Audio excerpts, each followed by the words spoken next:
Hi everyone, welcome to let's improve nursing. তোমরা যারা যারা 2026 সালে জেনপাস ইউজি বা এএনএম জিএনএম পরীক্ষা দিচ্ছ তাদের জন্য আজকের এই ভিডিওটি খুবই গুরুত্বপূর্ণ। যারা যারা পরীক্ষা দিচ্ছ তারা ভিডিওটি অবশ্যই শুরু থেকে শেষ অবধি দেখো, কারণ তোমার পরীক্ষা সেটার উপর আজকের এই ভিডিওটা অনেক বড় ইম্প্যাক্ট ফেলতে চলেছে। তোমার পরীক্ষা ভালো হবে না খারাপ হবে তার উপর প্রচুর কিছু ডিপেন্ড করছে এই ভিডিওটার উপর। দেখো, খুব সিম্পল একটা কথা বলছি যে আমাদের যে জেনপাস ইউজি এবং এএনএম জিএনএম 2026 এর পরীক্ষা, সেই পরীক্ষার ডেট কি পিছিয়ে যাবে? এই মুহূর্তে তোমাদের কি করা উচিত? কারণ তোমাদের বেশ কিছু বিষয় এই মুহূর্তে খুবই গুরুত্বপূর্ণ। পড়াশোনার বাইরেও আজকের বাইরে তোমাদের ভিডিওতে কিছু বিষয় বলতে চলেছে, যেগুলো তোমাদেরকে এই মুহূর্তে করতে হবে যদি তোমরা কি করতে চাও যে জেনপাস ইউজি বা এএনএম জিএনএম 2026 এর পরীক্ষায় ভালো করতে চাও। পরীক্ষা কি আমাদের পিছিয়ে যাচ্ছে? দেখো, সবার প্রথমে একটা জিনিস বুঝে নাও যে এই মুহূর্তে আমাদের যে জেনপাস ইউজি পরীক্ষা, সেটা আমাদের যে শিডিউল রয়েছে সেটা হচ্ছে 7th অফ জুনে তোমাদের জেনপাস ইউজি পরীক্ষা। আজকে তোমাদের 7th অফ মে, মানে তোমাদের কিন্তু ঠিক পরের মাসের 7 তারিখে পরীক্ষা।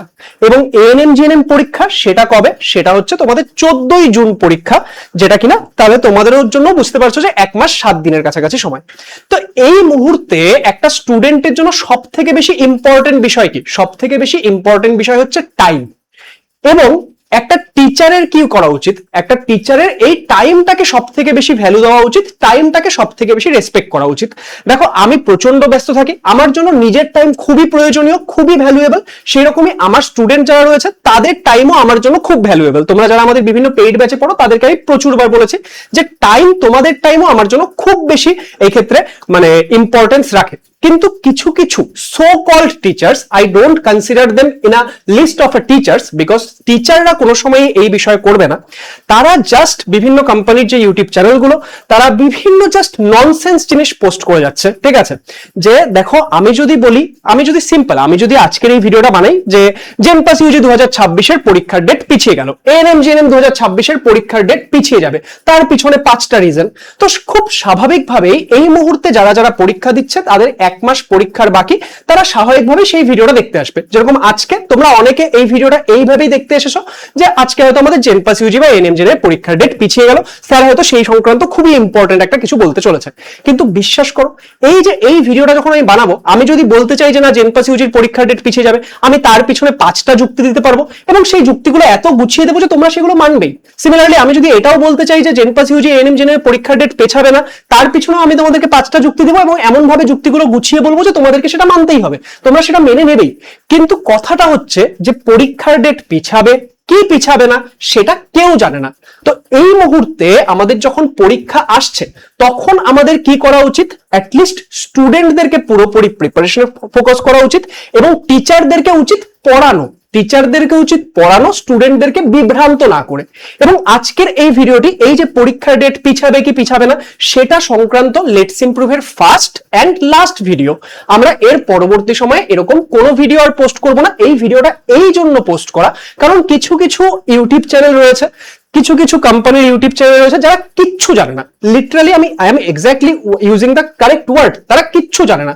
কেউ কেউ বলে দিচ্ছে যে জেনপাস ইউজি পরীক্ষায় তোমাদের জন্য বেস্ট স্ট্র্যাটেজি আমি দিয়ে দিচ্ছি, তুমি ফিজিক্স কেমিস্ট্রি বায়োলজি মিলে 60 নম্বর তুলে নাও, তোমার দারুণ পরীক্ষা হবে। আরে what nonsense is this? JENPAS UG পরীক্ষায় ফিজিক্স কেমিস্ট্রিতে 25-এর মধ্যে 20 নাম্বার তুলবে, ইয়ার কি হচ্ছে?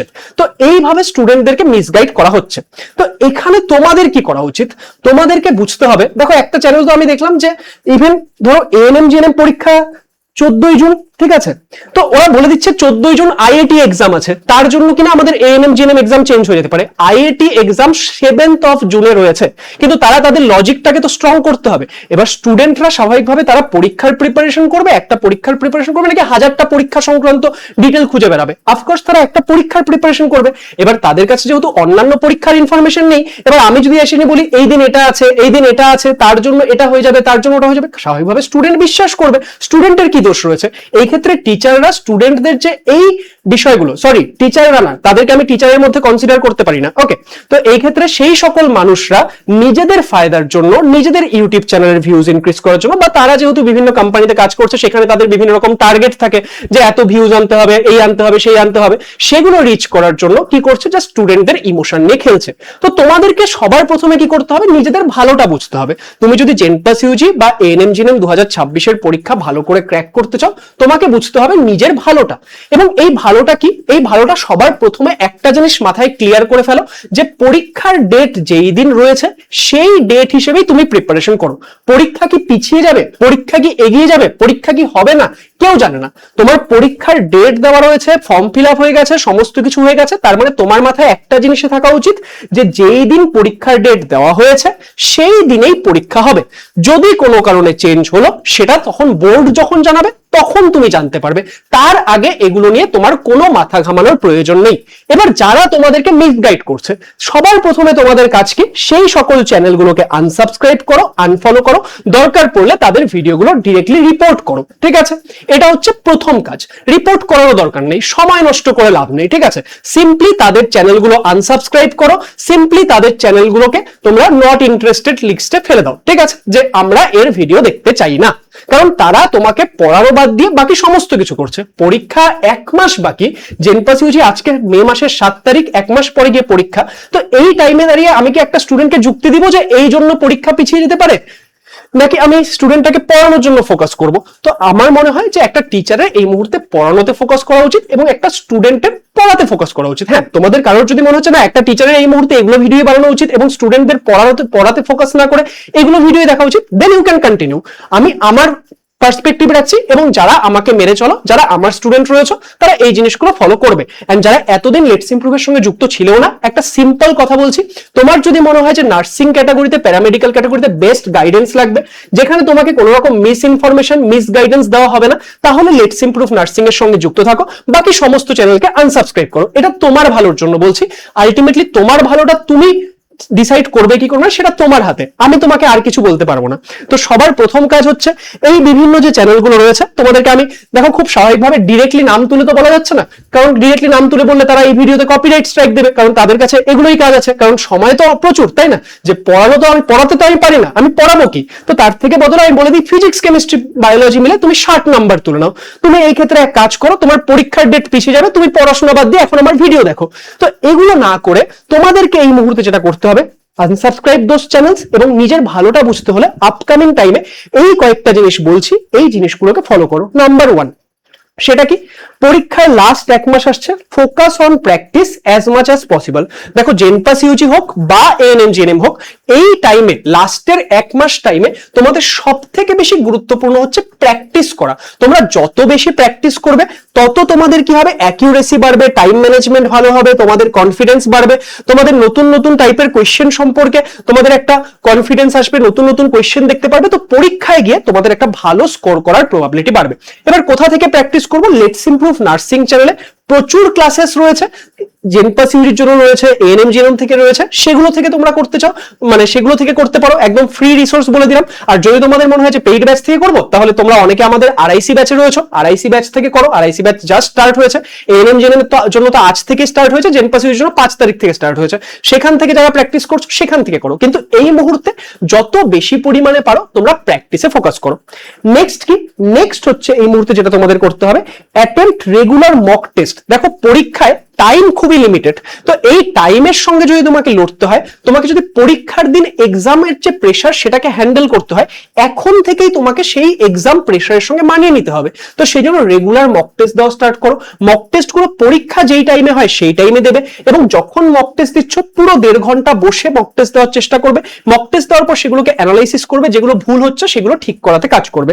নেক্সট তোমাকে এই মুহূর্তে যেটা করতে হবে সেটা হচ্ছে ওয়ার্ক অন টাইম ম্যানেজমেন্ট। দেখো তুমি জেনপাস ইউজি দাও বা এএনএম জিএনএম পরীক্ষা দাও, তুমি জানো যে টাইম কত একটা ইম্পর্টেন্ট বিষয়। পরীক্ষার হলে কোথা দিয়ে যে টাইমটা চলে যাবে না, টেরই পাবে না যদি তুমি টাইম ম্যানেজমেন্টে এখন থেকে কাজ না করো।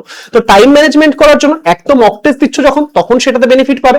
তার সাথে সাথে তুমি যখন বাড়িতে প্র্যাকটিস করছো, সেটা তুমি একটা টাইম বাউন্ডেড প্র্যাকটিস করো। ধরো তুমি 20টা কোয়েশ্চেন নিলে, তুমি ভাবলে সলভ করবে, এবার এমন না যে 20টা কোয়েশ্চেন আমি 2 ঘন্টা বসে সলভ করছি, তুমি তার জন্য সাবজেক্ট অনুযায়ী কতখানি টাইম লাগতে পারে একটা টাইমার সেট করে সেই টাইমের মধ্যে সলভ করার চেষ্টা করো।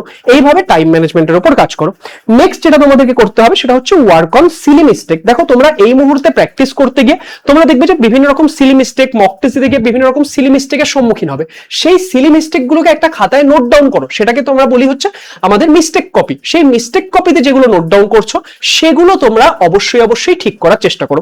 এবার দেখো আমি বারবার বলছি, আজকের এই ভিডিওটা, এখানে আমি কোনো পড়াশোনার কথা বললাম না, কিচ্ছু বললাম না, আমি তোমাদেরকে কিছু জেনারেল টিপস দিলাম। এবং সব থেকে ইম্পর্টেন্ট যে এই যেই সমস্ত চ্যানেলগুলো এগুলো মিস ইনফরমেশন দিয়ে স্টুডেন্টদেরকে এই মুহূর্তে বিভ্রান্ত করছে, তাদের থেকে দূরে থাকো। কারণ তারা আলটিমেটলি তোমার ফিউচারটাকে শেপ তো করছে, কিন্তু সেটা একটা রং ওয়েতে। তারা তোমার ফিউচারটাকে একটা বেটার ওয়েতে শেপ করতে পারেনি, পারবে না এবং করছেও না। তাদের কোনো ইচ্ছাও নেই। তাদের পার্সোনাল বেনিফিটস ইজ মোর এখানে দেন স্টুডেন্টস বেনিফিট। তারা সেটা নিয়েই বেশি খুশি রয়েছে। তো সেই জন্য তাদের থেকে দূরে থাকো। এই ভিডিওটাকে সমস্ত বন্ধু বান্ধবী সবার মধ্যে শেয়ার করো। তোমরা চাইলে এই ভিডিওটাকে লাইক করো, হাইপ করো, যাতে বাকি স্টুডেন্টদের কাছে পৌঁছায় এবং এই লাস্ট 1 মাসে কেউ এদের চক্করে না পড়ে নিজের প্রিপারেশনে ফোকাস করতে পারে, কেউ যাতে এই মুহূর্তে বিভ্রান্ত না হয়ে পড়ে। দেখো, আমি বলছি না যে পরীক্ষার ডেট চেঞ্জ হতে পারে না, হতেই পারে, কিন্তু সেটা কি এই মুহূর্তে আমি জানি? আমি জানি না। কেউ জানে? কেউ জানে না। যদি কোনো সময় বোর্ড জানালো, তাহলে তোমার কাজ কি হবে? তুমি যদি এখন এই ডেটগুলো হিসেবে প্রিপারেশন করে রাখো, তাহলে সেই ক্ষেত্রে যদি কথার কথা পরীক্ষা 10 দিন পিছিয়ে গেল, 15 দিন পিছিয়ে গেল, তাহলে তুমি এক্সট্রা টাইম পাবে। সেই টাইমে আবার এই জিনিসগুলো ভালো করে রিভিশন প্র্যাকটিস করে নেবে, তোমারই বেটার। তো সেই ক্ষেত্রে চিন্তার কোনো বিষয় নেই তো, তাই না? তো তুমি যেই ডেটে পরীক্ষা, সেই ডেট অনুযায়ী প্রিপারেশন করো। তোমার মাথায় যদি ঢুকে যায় না যে পরীক্ষা তো 15 দিন পিছিয়ে যাবে, তোমার প্রিপারেশন যে কি হবে সেটা আমি তোমাকে বলে বোঝাতে পারবো না। দেখো, আমি খুবই আমি সাধারণত রাগি না, ঠিক আছে? যারা আমার স্টুডেন্ট তারা জানে যে আমি সাধারণত রাগি না, আমি সাধারণত এইসব কোনো ভিডিও বানাই না। সিম্পল আমি তোমাদেরকে বললাম যে আজকে লেটস ইমপ্রুভের এটা ফার্স্ট ভিডিও এন্ড এটা লাস্ট ভিডিও। তোমরা দেখবে যেই চ্যানেলগুলো আমি কথা বলছি তোমরা সবাই জানো, ঠিক আছে? তাদের বিভিন্ন টিচার ঘুরে ফিরে এই ভিডিওগুলো বানাবে, ঠিক আছে? আমি তোমাদেরকে বলছি যে এটা লেটস ইমপ্রুভের ফার্স্ট এন্ড লাস্ট ভিডিও। আমি তো ভিডিও বানাবোই না, আমাদের চ্যানেলের কোনো টিচারও এই ভিডিও বানাবে না, ঠিক আছে? যদি কোনো সময় কোনো অফিসিয়াল আপডেট আসছে, সেটা আমরা তোমাদেরকে জানাবো। তো সেই জন্য নিজের প্রিপারেশনে ফোকাস রাখো, নিজের ভালোটা বুঝতে শেখো, ঠিক আছে? কারণ আলটিমেটলি তোমার পরীক্ষা যদি, সিম্পল একটা কথা বলছি, আমি আমার স্টুডেন্টদেরকে নিয়ে খুব সিরিয়াস, তো সেই জন্য আমার গায়ে লাগে, বুঝতে পারলে? ওকে, খুব সিম্পল একটা কথা বলছি, তোমার যদি পরীক্ষা ক্র্যাক হয় তাহলেও তাদের কিছু যায় আসে না, তোমার যদি পরীক্ষা ক্র্যাক না হয় তাহলেও তাদের কিছু যায় আসে না। তাদের সিম্পল কথা, মার্চ গেলে স্যালারিটা আসলে হবে, তাদের যাতে ভিউজ টার্গেট এগুলো রিচ হয়, তার জন্য তারা যা ইচ্ছা করছে। So stay away from them. All the best, ভালো করে পড়ো, এই টাইমটাকে কাজে লাগাও, তুমি অবশ্যই পরীক্ষায় ভালো করতে পারবে। All the best and thank you so much.